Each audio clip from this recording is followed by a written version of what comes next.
Bom dia, pessoas. Hoje, dia 12 de janeiro de 2023, eu estou num lugarzinho aqui muito legal que eu quero compartilhar com vocês.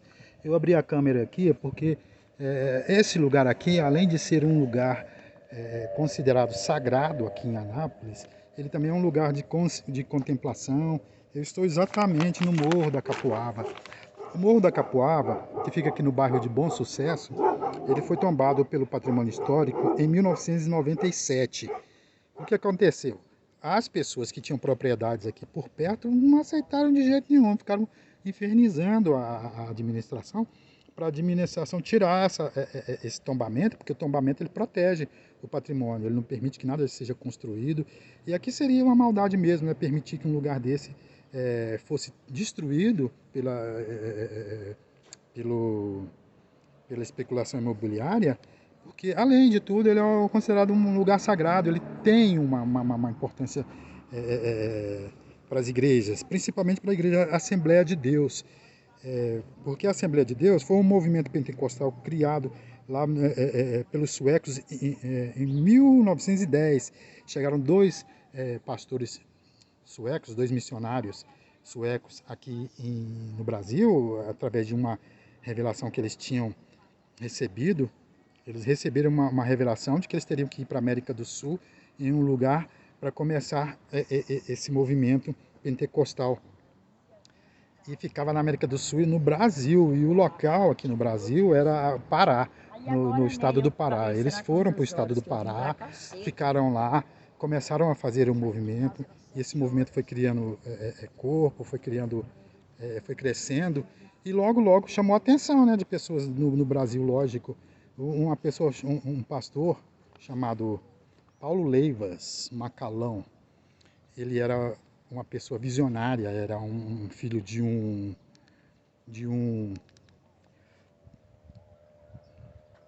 oficial do exército.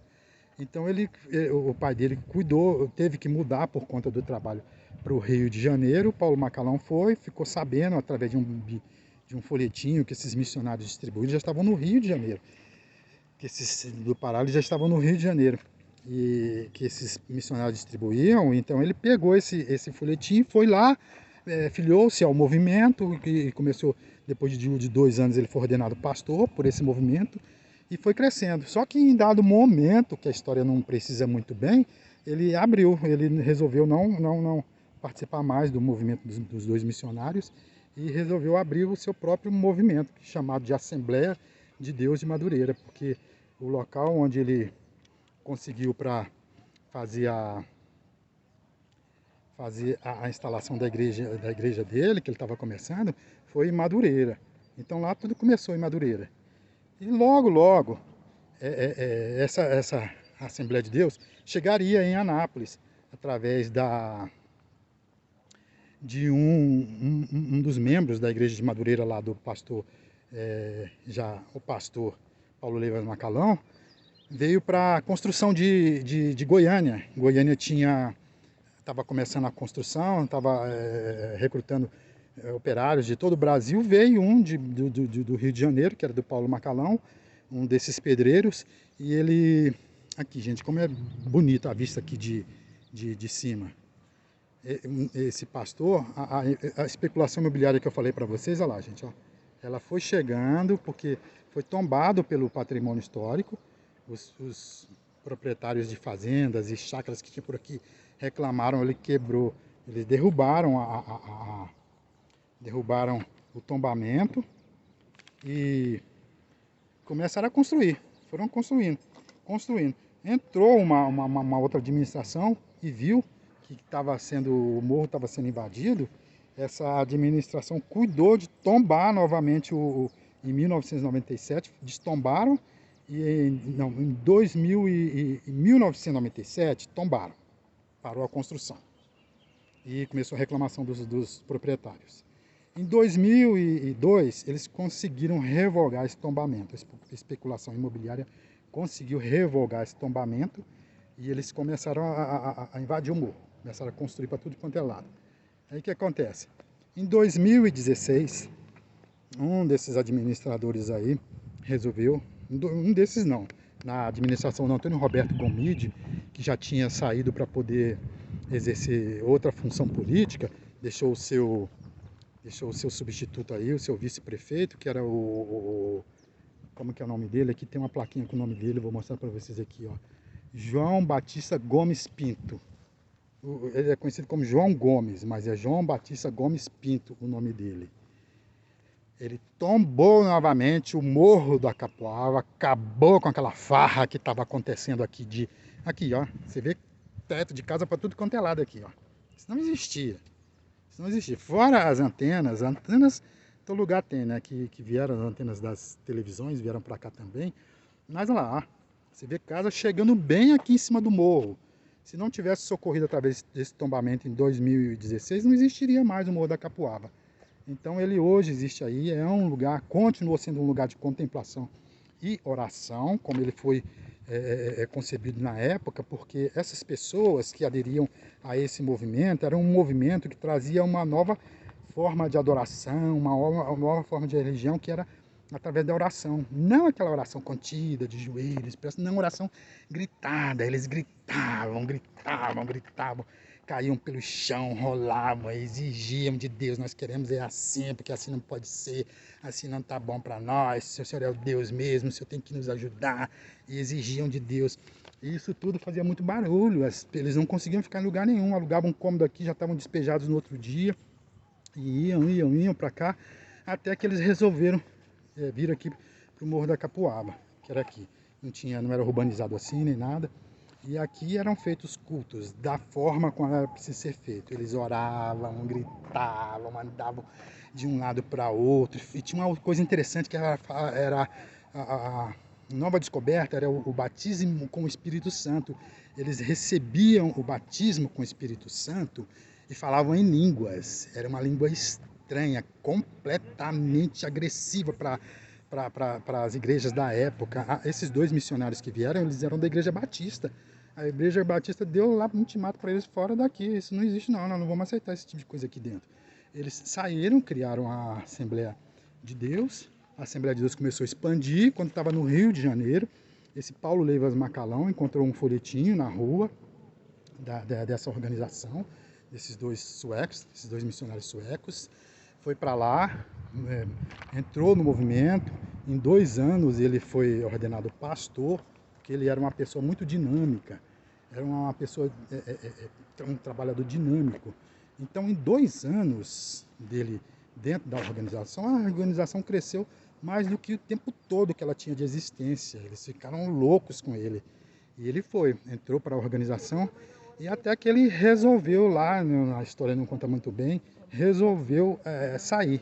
E deu o seguimento na igreja Assembleia de Deus nos mesmos moldes da igreja dos missionários, recebendo o batismo com o Espírito Santo, falando em línguas, orando alto, e continuou, até que a igreja chegou aqui em Anápolis, como eu falei para vocês, através daquele pedreiro que veio, né? E ligou para ele, avisou para ele que aqui era um lugar, uma seara maravilhosa para a pregação do Evangelho. E aí eles trouxeram essa igreja Assembleia de Deus para cá. E depois a história continua, entra o Antônio Alves Carneiro, que também foi membro da igreja da igreja do Macalão. Ele já era membro da igreja do Macalão. Ele também, depois com o tempo, ele se desentendeu com o Macalão e abriu a igreja dele, que é chamada Igreja Assembleia de Deus, de Ministério de Anápolis, né? Cresceu também. Gente, era numa época de implantação das igrejas no Brasil. Então, a história conta que o Antônio Alves Carneiro, ele veio de Minas Gerais para cá, para Anápolis.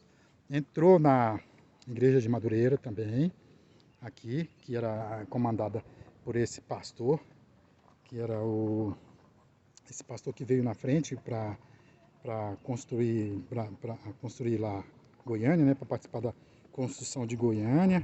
E logo eles se desentenderam com o Macalão, lá com as regras do Macalão, porque o dinheiro aí ia todo para o Rio, ia todo para a Central, como é agora também. Todo o dinheiro dos dízimos vão para a Central é que distribui os salários, distribui quem vai ser contemplado agora com alguma coisa, como é que vai ser distribuído esse dinheiro. Tem uma administração central. Saiu e construiu, foi para a igreja que é chamada, né, hoje, como eu disse para vocês, o Ministério de Anápolis. Acontece que, em dado momento do Ministério de Anápolis, dando pulos assim loucos na história, porque a história ela é muito grande. Ele, o que aconteceu? Ele resolveu que... Resolveu não, ele estava num momento muito ruim da vida dele, o Antônio Alves Carneiro, num momento muito delicado da vida dele. Ele acabava de perder a esposa e estava... quem administra esses negócios sabe que não é fácil não, a política não é uma coisa terrível. Se você não tiver uma participação política, você não consegue construir na igreja. E ele chegou num momento em que ele estava muito, ele tinha crescido muito, ele precisava de ter uma proteção política. Aí ele resolveu entrar para a política. Nem que ele resolveu entrar para a política, os membros deram esse novo conselho que tinha sido feito, renovado, resolveu falar, não aceitamos. Política dentro da igreja nós não aceitamos. Agora você imagina, se uma igreja vai conseguir subsistir se ela não tiver um engajamento político.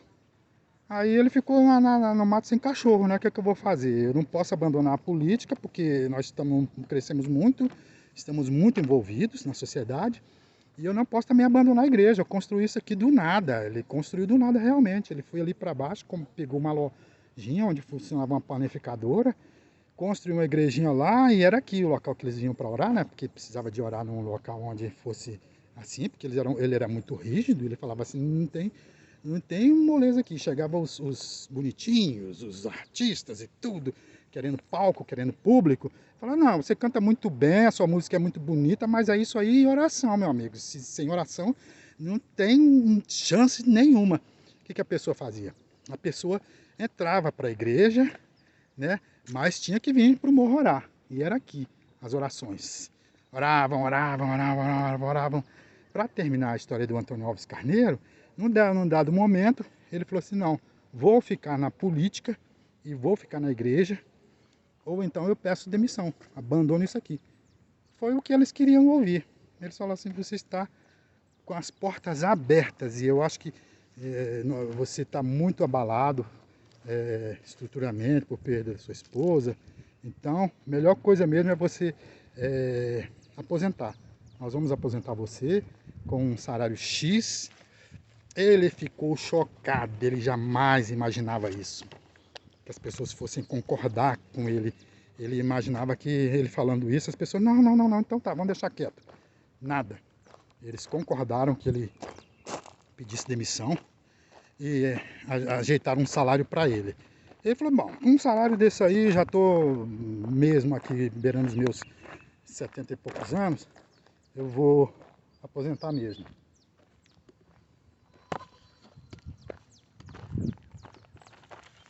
Gente, é impressionante. Essa câmera sempre resolve me abandonar no momento que eu mais preciso. Não sei porquê. Tem que calibrar ela de um jeito. Então, gente, o que aconteceu?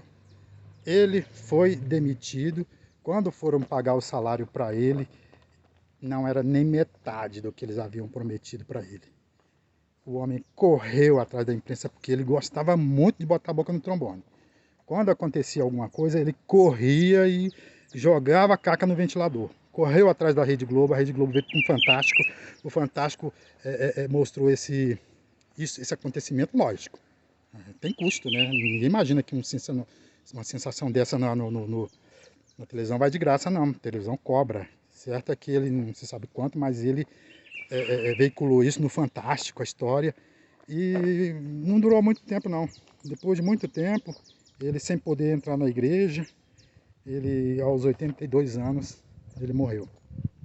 Então ele nasceu lá em Minas Gerais, né, em 1924, quando foi 2006, ele com todas essas pressões políticas e religiosas, ele não resistiu e o Brasil perdeu Antônio Alves Carneiro.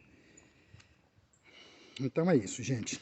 A história, eu descendo aqui do Morro da Capoava, hoje fui lá, levei vocês comigo, meu Steadicam deu um tilt ali de novo, e vocês vão ter que ter um pouco de paciência comigo até eu acertar essa operação dele, porque no meio de uma gravação ele resolve dar um tilt aqui e vira para tudo quanto é lado.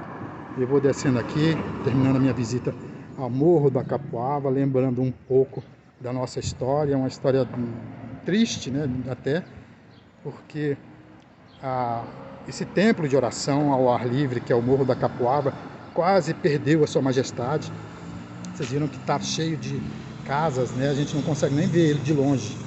Você só vê ele chegando lá. Então é isso. Eu vou terminando por aqui, agradecendo com vocês a visita, a companhia de vocês. E a gente se vê em uma outra oportunidade, tá certo? Fiquem todos com Deus.